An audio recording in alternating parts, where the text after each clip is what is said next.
Hello everyone, मैं हूं मीता गुप्ता। मेरे चैनल मीता का जायका में आपका स्वागत है। जन्माष्टमी आने वाली है तो आज मैं बना रही हूं कृष्ण भगवान का प्रिय प्रसाद मेवा पाक।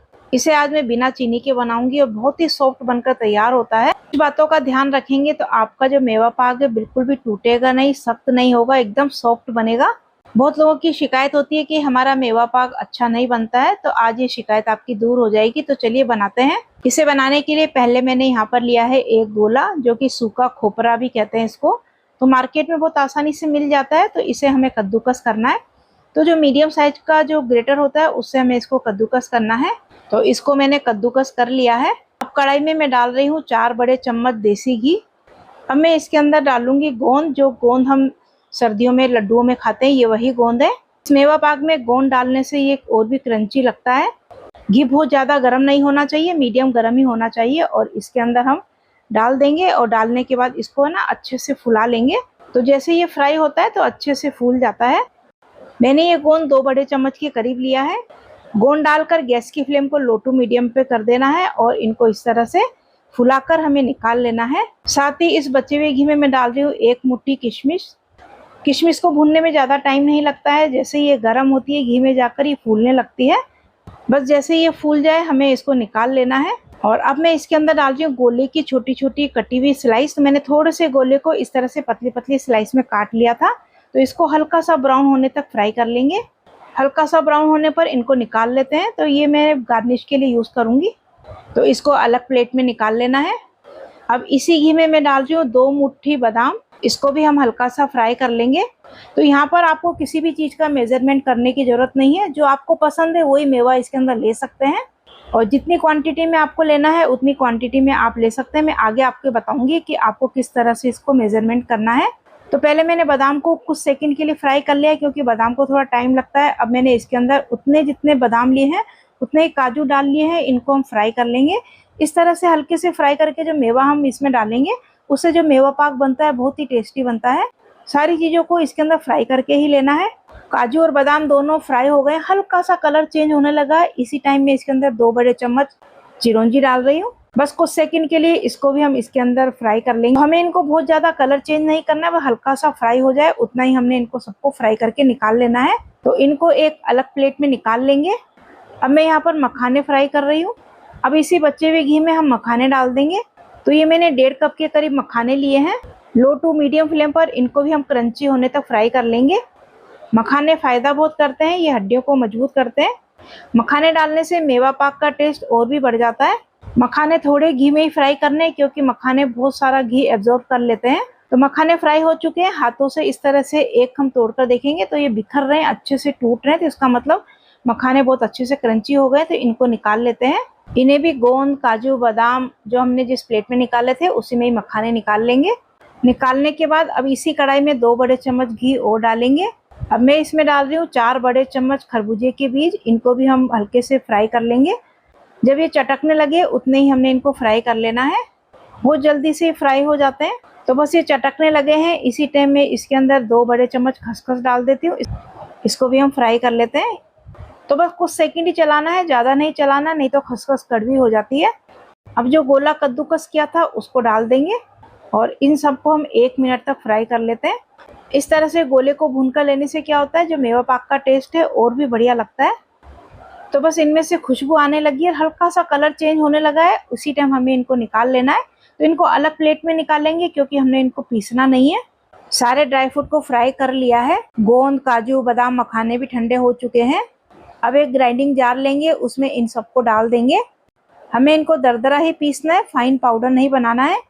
और खरबूजे के बीज, गोला, खसखस उसको हमने नहीं पीसना है। तो बस इनको हमें दरदरा पीस लेना है। आप मिक्सी को रोक रोक कर चलाएंगे तो इस तरह से दरदरा बनकर तैयार हो जाएगा।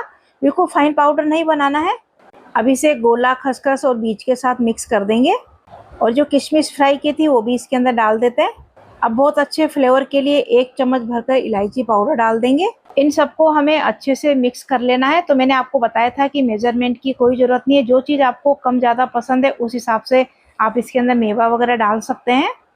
अब मिक्स करने के बाद अब हम इसका मेजरमेंट करेंगे। तो मैंने एक कटोरी ली है, तो कटोरी से मैं इसको नाप रही हूँ।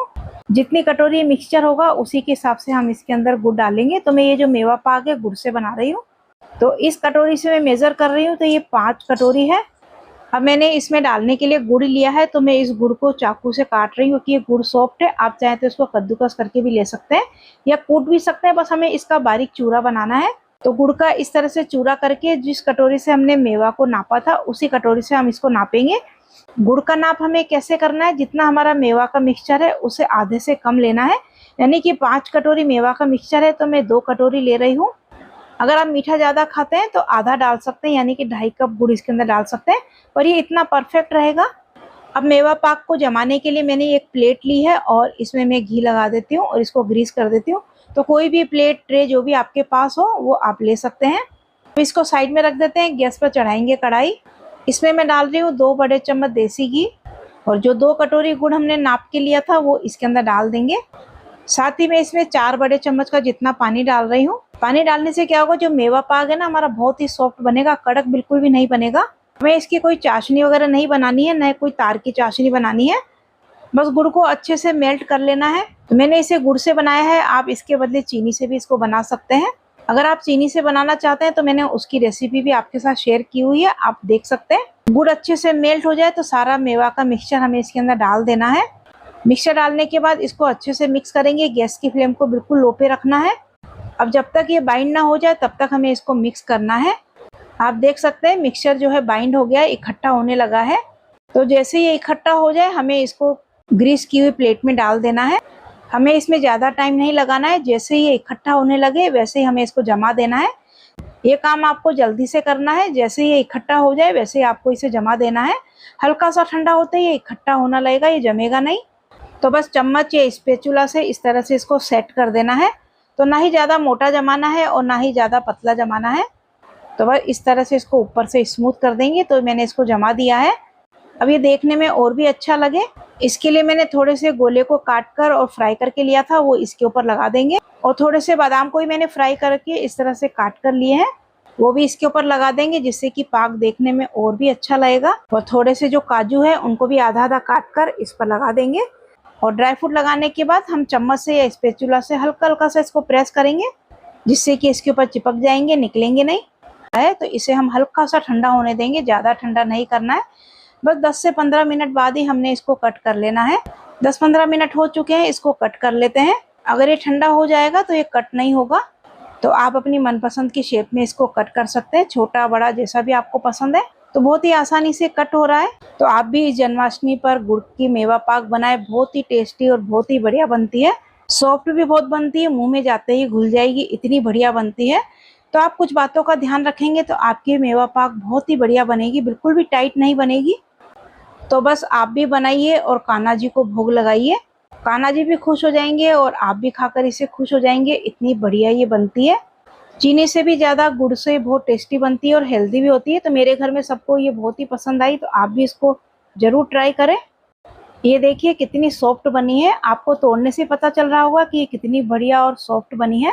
तो आपको ये मेवा पाक की रेसिपी कैसी लगी? अगर आपको पसंद आई है तो मुझे कमेंट करके ज़रूर बताएं और मेरी वीडियो को लाइक और शेयर भी ज़रूर करें। अगर आपने चैनल सब्सक्राइब नहीं किया है तो मेरा चैनल सब्सक्राइब जरूर करें। मिलते हैं एक और नई रेसिपी के साथ। Thank you.